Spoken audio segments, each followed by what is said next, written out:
Bismillahirrahmanirrahim. Assalamualaikum and hello everyone. My name is Aisyah Badrul, and today in this practicum sharing season video, I will be answering your frequently asked question about practicum. So this is basically practicum 101 with me. So let's get started, shall we?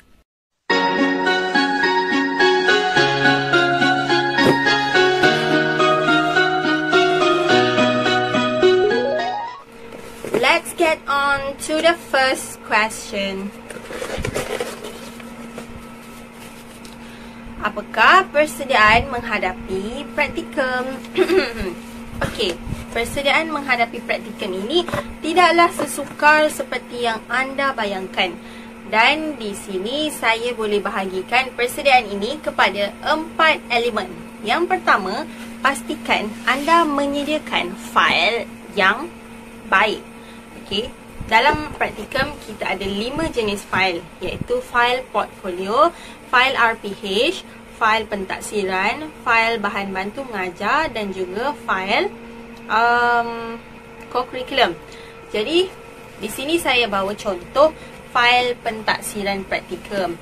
Pastikan pada awal-awal sebelum anda memulakan minggu praktikum, anda sediakan fail ini secantik dan sekemas yang boleh, dan bahagikan dalamnya mengikut minggu-minggu. Okey, contohnya ada minggu 1, ada minggu 2 dan seterusnya. Dan lagi cantik kalau kita letak separator. The second element is you need to pay attention carefully for your physical and mental health. Sebab apa? Sebab you will struggle for this practicum for 3 months ahead, which mean there's no stop for you. Maksudnya, apa yang anda akan lalui sepanjang 3 minggu praktikum ini sangat-sangatlah mencabar. Dan ia memerlukan semangat yang kuat dan juga usaha yang bersungguh-sungguh. So, fighting. Yang ketiga, never procrastinate. Okay, which mean jangan bertangguh. Pada awal-awal minggu praktikum, which you don't get any timetable yet, so awak semua boleh siapkan file portfolio dengan baiklah dan ikut senarai semak yang dibekalkan oleh unit praktikum. Dan sekiranya anda telah pun mendapat jadual, make sure to do your RPS and RPM in the meantime. The fourth element is sediakan bahan-bahan PDPR since we are going through a virtual online classes, right? So, my advice is to check on your laptop first.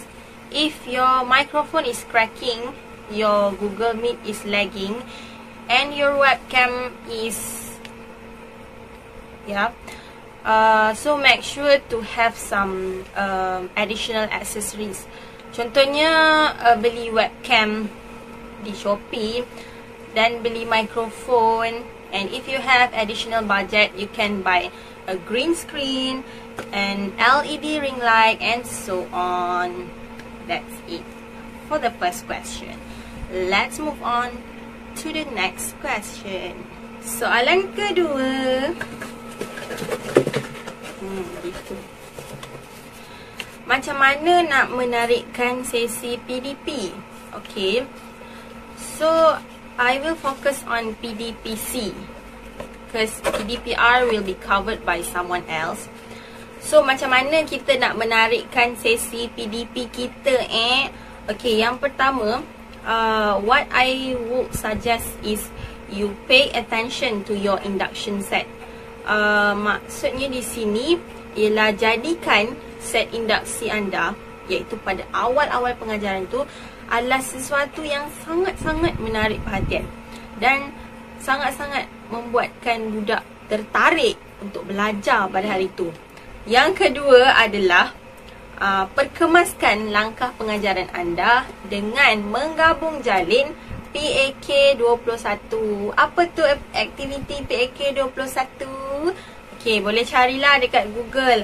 Sebagai contohnya, saya bagi kalau kita mengajar tajwid, kita boleh buat shoulder partner.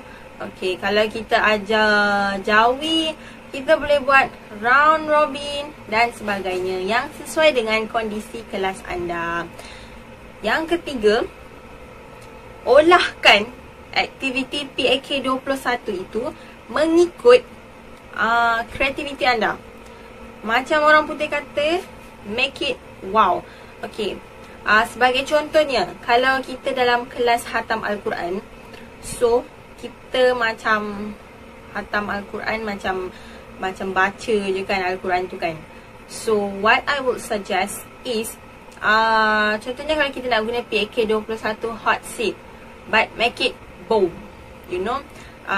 Sebagai contohnya, kita boleh buat satu aktiviti namanya Raja Rimba, which korang akan pakaikan murid-murid tu what is called, tiara.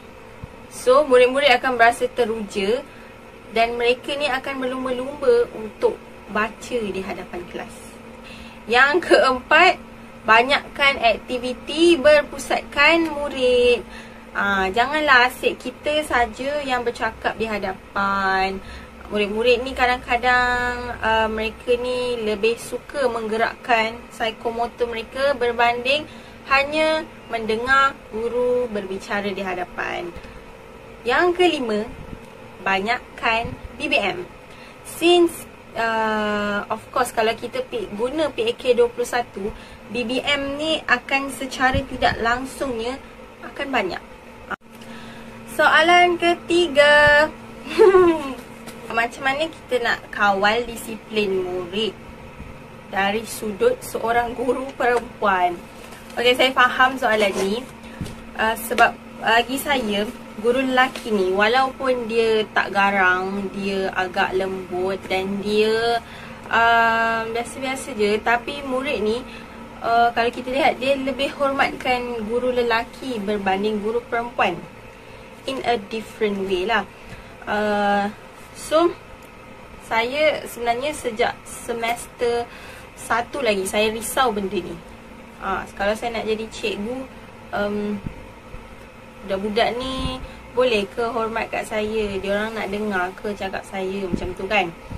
So macam mana kita nak kawal disiplin murid ni sebagai seorang guru perempuan? So bila saya berada di sekolah, dan kadang-kadang bila disiplin murid tu tak terkawal, kita akan lebih cepat marah, betul tak? Dan kita akan mudah hilang sabar.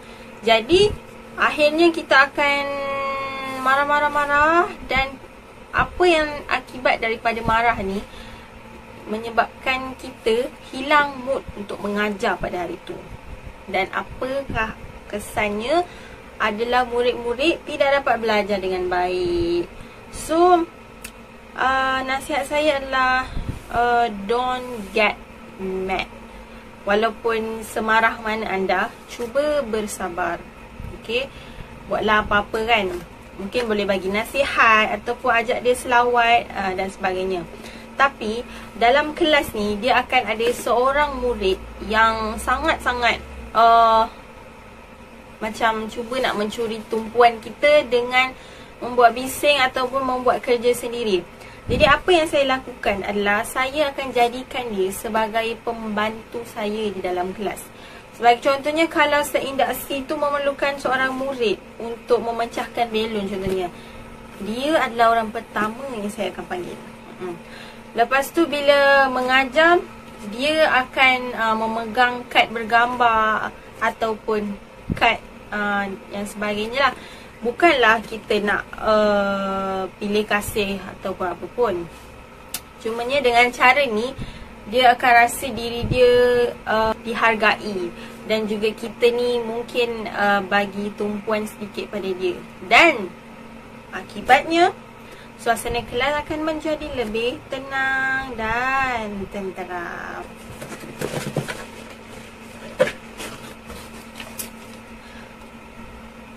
Tips rentas praktikum. So I don't think I am a qualified person to talk about this. Tapi based on my experience, what I've been through is there are a few elements that you need to practically strive for it. The first thing is you need to aim high for your practicum. So jangan anda letakkan mindset yang SEM 5 aku tak nak lah rentas kan, tunggulah SEM 7 nanti kalau ada rezeki, macam tu. Jangan. Sebab cuba bayangkan kalau anda tidak target SEM 5, SEM 7 anda target tapi tak dapat, bukankah rugi namanya tu? Jadi pada saya, target rentas awal-awal anda belajar is very good. Sebabnya anda dah letakkan set, goal and target untuk anda dapatkan A+. Bukan untuk orang lain, untuk anda juga kan. The second thing is build a strong relationship with your lecturer, with your guru pembimbing, with your rakan-rakan practical mates and your surroundings. Sebab a strong relationship ni will lead to a better communication lah. Dan saya sarankan untuk anda beritahu lecturer anda awal-awal yang doktor ataupun tuan, saya rasa saya macam nak dapatkan rentas praktikum ni. Boleh ke puan tunjuk saya macam mana caranya? Gitu. Jadi lecturer ni akan target anda awal. Okay, dia ni nak rentas. Jadi there are few steps that they will guide you. The third element is make sure everything is done in time. Which mean jangan tunggu minggu ke-11, minggu ke-12 baru anda nak settlekan semuanya. Memang tak sempat. Jadi apa yang perlu disettlekan pada minggu tu juga siap. RPH tu kalau nak mengajar, sebelum mengajar tu dah siap. Tak adalah anda terkapai-kapai kan nak buat semua tu. And journal practicum also need to be done every week. The fourth element is make sure your PDP is done very good enough that you will say to yourself, I've done my best and this is the best I could show. Okay, maksudnya aktiviti tu luahkan apa yang terbaik di minda anda, apa yang anda rasa budak-budak boleh capai, and apa yang anda rasa anda boleh berikan kepada murid-murid tu. Okay, janganlah bila lecturer datang lah baru nak buat yang terbaik. Jangan, sebabnya nanti anda tidak ada pengalaman bersama murid-murid tu. Kita nak tengok interaksi mereka terhadap soalan kita macam mana. Adakah murid-murid yang boleh jawab soalan? Okay, jadi be sure every single PDP is. The last thing that I would say is, of course, have faith in Allah Subhanahu Wa Taala. Doa selalu. And also, kalau tak dapat apa yang anda inginkan ataupun apa yang anda rancang tidak menjadi, mungkin ada silapnya pada perancangan anda. Jadi, usaha yang lebih lagi, saya tahu kalian boleh lakukannya. So, that's it from me. Saya harap apa yang saya kongsikan ni dapat membantu anda sedikit sebanyak tentang bagaimana praktikum ini berlaku dan sebagainya. Dan yang buruk itu jadikan sempadan, yang baik jadikan panduan. InsyaAllah saya doakan yang terbaik untuk anda semua.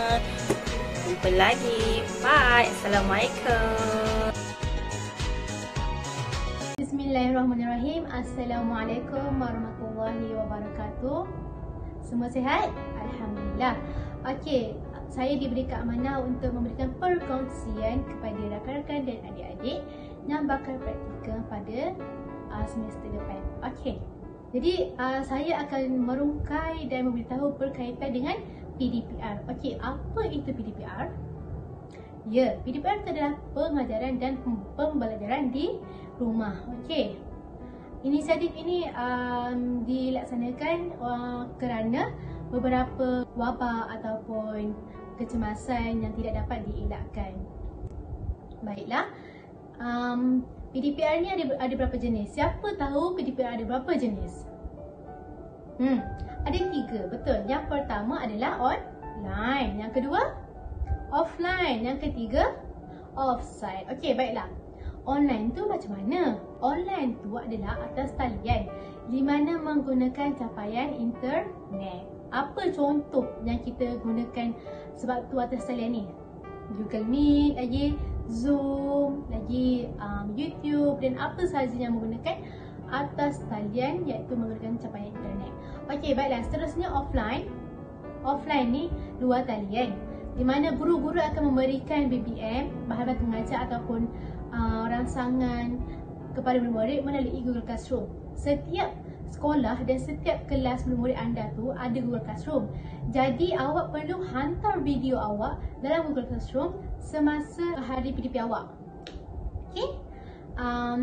Lepas tu jangan lupa untuk memberikan tugasan pada mereka tau. Jangan lupa, sebabnya itu merupakan kayu ukur untuk kita melihat kefahaman murid pada tahap mana. Dan kita kena catat apa tahap murid tu.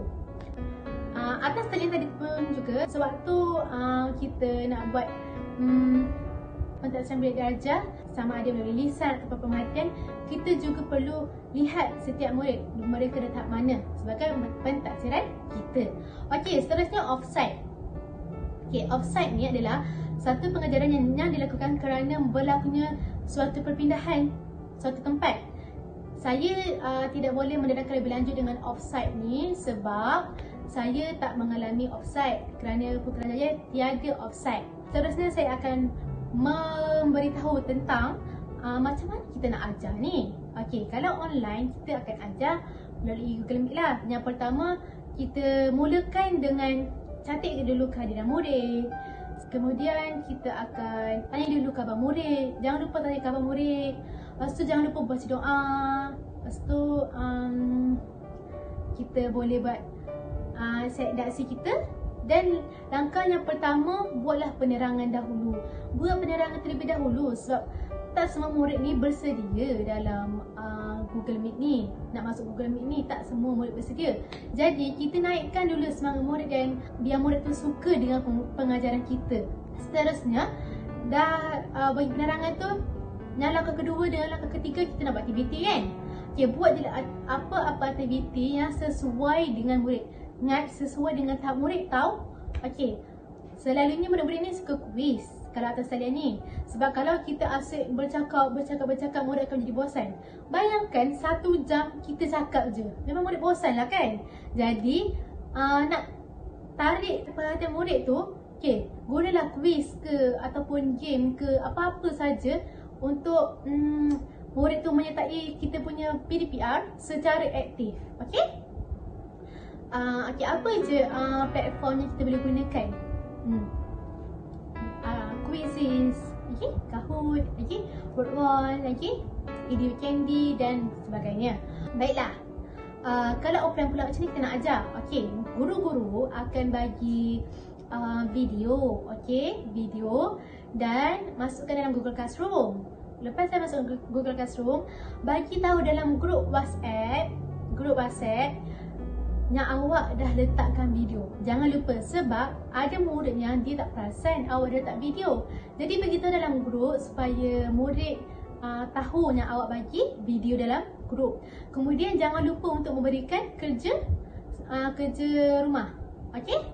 Bagilah melalui bentuk buku latihan ke ataupun live worksheet ke ataupun quiz juga pun boleh. Apa-apa saja yang awak boleh bagi mereka, test mereka punya kefahaman melalui video awak. Okey, baiklah. Saya tak dapat nafikan bahawa PDPR ni adalah sangat susah dalam mengawal murid-murid. Sebab saya pun mengalami perkara tersebut. Jadi macam mana kita nak kawal murid ni? Okey, yang pertama, pastikan sebelum kita nak mengajar, perkara awal yang kita perlu buat adalah memberi tahu dahulu peraturan kelas. Okey, bagi tahu mereka apa peraturan kelas. Okey, apa contohnya? Macam buka mic bila awak suruh ataupun buka kamera dan jangan main chat. Sebab dalam sewaktu kita mengajar ada je murid yang main chat tu. Jadi murid tersebut mengganggu rakan-rakan yang lain dan suasana akan jadi bising. Kenapa awak bagi chat ni akan bising kelas awak, okey? Dan bagi tahu juga apa dendanya awak beri kalau mereka tak dengar cakap awak. Seterusnya, kawalan kelas yang saya boleh bagi tahu adalah main lagi. Sebab kalau murid dah bosan, kawalan kelas kita pun rasa macam tak menarik lah kan. Jadi kalau murid dah bosan, bagilah game. Macam saya cakap tadi lah, game yang Wall ke, Edu Candy ke, main Jamboard pun boleh, Padlet pun boleh, semua apa-apa sahaja pun boleh. Seterusnya, buatlah reward chat. Reward chat tu sangat-sangat membantu. Sangat-sangat membantu. Kalau PDPC kita guna yang board besar tu kan. Tapi kalau PDPR ni boleh je buat juga. Kita ada apps yang boleh buat reward chat ataupun kita buat reward chat sendiri pun boleh melalui PowerPoint. Ataupun kelas dojo pun ada, semua ada. Jadi kita ni sebagai guru kenalah discover new thing. Always kat YouTube ada banyak cara untuk kita kawal kelas. Okay? Baiklah, itu sahaja daripada saya. Sekian, terima kasih. Bye-bye. Bismillahirrahmanirrahim. Assalamualaikum warahmatullahi wabarakatuh. Saya akan berkongsikan pengalaman praktikum saya yang mana diharapkan perkongsian ini sedikit sebanyak dapat membantu adik-adik untuk melalui praktikum pada semester akan datang. Perkara pertama yang ingin dibahaskan ialah berkaitan persediaan sebelum PDP. Yang pertama ialah adik-adik mesti pastikan RPH, BBM dan pentaksiran mesti siapkan sebelum PDP. Kalau adik-adik nak berjaya, kalau adik-adik tak nak penat di penghujung praktikum nanti, apa sekalipun yang jadi, RPH, BBM dan pentaksiran cuba untuk siapkan sebelum PDP. Kalau adik-adik rasa penat, tak larat pada ketika itu, boleh je sebenarnya adik-adik nak buat aktiviti yang simple. Yang penting adik-adik buat kerja adik-adik. Dan semasa adik-adik menyediakan RPH, BBM ataupun bahan-bahan pentaksiran, pastikan adik-adik labelkan bahan-bahan tersebut dan simpan ke dalam foldernya supaya senang adik-adik nak akses kepada bahan tersebut, senang untuk adik-adik cari. Sebab bahan-bahan yang kita gunakan, bahan-bahan pentaksiran, RPH semua ni kan kita kena simpan dalam file ataupun Google Drive. Jadi kalau kita dah susun cantik-cantik dalam folder dia, tinggal upload je lah nanti. Yang kedua ialah sediakan hebahan PDPR. Adik-adik perlu sediakan hebahan PDPR ni awal tau. Andai kata kelas pagi esok pukul 8, malam ni sebelum pukul 10 dah kena ready dengan hebahan PDPR. Tujuannya apa? Hebahan PDPR ni adalah mengandungi macam tindakan apa murid kena buat untuk PDP kita. Kalau kita bagi tahu awal, senanglah untuk parents setting Google Meet ke apa untuk anak-anak diorang. Sebab ada student yang tak pandai nak buat sendiri. Tambah lagi murid tahap 1. Kita perlu sediakan hebahan PDPR supaya murid tahu apa tindakan mereka untuk PDP kita. Seterusnya ialah kita mestilah menyediakan backup plan. Kerana apabila kita membuat satu PDP yang melibatkan bantuan teknologi, kita tak boleh nak predict tahu apa yang akan jadi. Jadi kita kenalah sentiasa bersedia dengan backup plan. Andai kata masalah internet berlaku semasa kita tengah observe, bila kita dah ada backup plan, kita tak adalah terkapai-kapai kan, tak tahu nak buat apa sebab kita dah ada backup plan. Isu gangguan internet semasa PDP, gangguan teknikal semasa PDPR ni sebenarnya dimaafkan je sebenarnya oleh pensyarah. Cuma how kita react, how kita bertindak balas terhadap isu yang timbul, tu sebenarnya satu bonus untuk kita kalau kita dapat atasi masalah yang ada dengan baik, dengan tenang. Sebab apa? Sebab kita dah ada backup plan. Seterusnya ialah sediakan time reminder. Time reminder ni sangat-sangat penting adik-adik sebab dia membantu kita untuk syakna, untuk kita peka dengan masa. Lebih-lebih lagi bila kita tak biasa kan buat PDP. Lebih-lebih lagi bila tengah observe, tengah nervous semua kan. So bila ada time reminder ni, kita boleh je letak dekat tepi, tulis atas kertas kan. Andai kata tengah-tengah syok buat PDP tu, jenguk sekejap kertas tu. Okey, sekarang pukul 8.40 dah. 8.40 ni sepatutnya saya dah kena berada di langkah 3. Tapi saya belum habis lagi langkah 2. So habiskan cantik-cantik. Andai kata tengah bersoal jawab dengan murid pada ketika itu, maka maklumkan pada murid, maafkan ustazah kalau boleh nak tanya semua orang, tapi masa kita tak cukup. Jom tengok slide seterusnya. Macam tu. So dia tak boleh berhenti mengejutkan. Tapi akak nak ingatkan di sini, walau apa pun jadi, set induksi tetap kena buat. Adik-adik tak boleh tinggal. Andai kata adik-adik dah buat kan time reminder, baru first time nak buat PDPR ni, nak buat Google Meet, duk setting masalah teknikal, tengok-tengok jam dah 8.20 tapi tak boleh nak start lagi, baru nak start kelas. Jangan terus pergi langkah 1. No. Mula dengan tanya soalan-soalan simple kepada murid supaya murid bersedia untuk mengikuti pembelajaran. Seterusnya ialah apa yang adik kena buat selepas PDP. Baiklah, selepas sahaja adik-adik melaksanakan PDP, adik-adik kena membuat refleksi. Refleksi ni mengandungi 3 perkara, iaitu kekuatan, kelemahan dan cadangan penambahbaikan. Untuk mengelakkan adik-adik penat di penghujung praktikum nanti, so settlekanlah awal-awal refleksi ni. Yang kedua ialah adik-adik kena buat jurnal mingguan. Pastikan setiap minggu adik-adik upload jurnal ke My Forums. Jurnal ni adalah kita kupas pasal satu isu. Kan tadi kita buat refleksi ada kelemahan. Cari kelemahan yang obvious pada satu minggu dan buat jurnal. Contohnya pasal gangguan teknikal. Jadi adik-adik buat jurnal pasal gangguan teknikal. Formatnya macam mana? Formatnya boleh tengok dalam My Forums. Untuk berjaya melalui fasa praktikum yang memenatkan ni, adik-adik kena pastikan tiap minggu adik-adik hantar jurnal dalam My Forums supaya bila akhir nanti tak banyak kerja. Tak banyak kerja adik-adik kena buat. Seterusnya ialah adik-adik kena rekod pentaksiran murid. Pastikan murid-murid buat pentaksiran yang adik-adik jalankan dan adik-adik simpan bahan pentaksiran tu elok-elok dalam satu folder, dalam satu file, simpan elok-elok. Jangan tunggu di akhir praktikum baru nak buat. Kerja-kerja praktikum ni bukan macam KKP yang boleh kita siapkan sehari 2 hari. No. Kerja-kerja praktikum ni dia sangatlah banyak kan. So kalau adik-adik berjaya untuk tak tangguh kerja, trust me, senang je. Nak rentas tu senang je. Kadang bukan adik-adik tak bagus, tapi sebab kerja adik-adik tak siap. So tak dapatlah nak dicalonkan rentas. Seterusnya, saya ingin kongsikan tips untuk tackle hati murid. Yang pertama ialah kita kena terima dan sayang murid seadanya. Berdasarkan pengalaman akak, bila kita tunjukkan kita sayang murid tu, bila kita tunjuk kita hargai mereka, mereka akan tunjukkan kepada kita tingkah laku